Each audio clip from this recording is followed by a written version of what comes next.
तर एकनाथ शिंदेंना जे करायचं होतं ते शिंदेंनी केलं. प्रकाश आंबेडकरांनी ही प्रतिक्रिया दिली आहे. ओबीसीचं नुकसान होऊ देणार नाही असं भाजप म्हणालं होतं. मराठा आरक्षणावरनं प्रकाश आंबेडकरांनी भाजपवर हा हल्लाबोल केलाय. कालपर्यंत भारतीय जनता पक्ष असं म्हणत होतं की आम्ही सर्व ओबीसींच्या बाजूने आहोत, आम्ही त्यांचं नुकसान होऊ देणार नाही. परंतु भारतीय जनता पक्ष काल काहीच करू शकलं नाही अशी असणारी परिस्थिती आहे. एकनाथ शिंदेंना जे करायचं होतं ते एकनाथ शिंदेंनी केलं. हे जे बीजेपीचा कांगावा चाललेला आहे,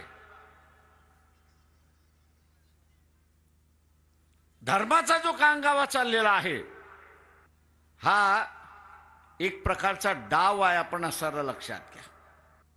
तर हा जो आरक्षणवादी आहे, ओबीसी आरक्षणवादी आहे, आरक्षण पाहिजे म्हणून म्हणतोय, एससी आहे आरक्षण पाहिजे म्हणून म्हणतोय, इथला ट्रायबल आहे आरक्षण पाहिजे म्हणून म्हणतोय, याच्या आरक्षणावरती डल्ला मारायचा आणि पुन्हा डल्ला मारून जुनी व्यवस्था पुन्हा नव्या रीतीने आणायची.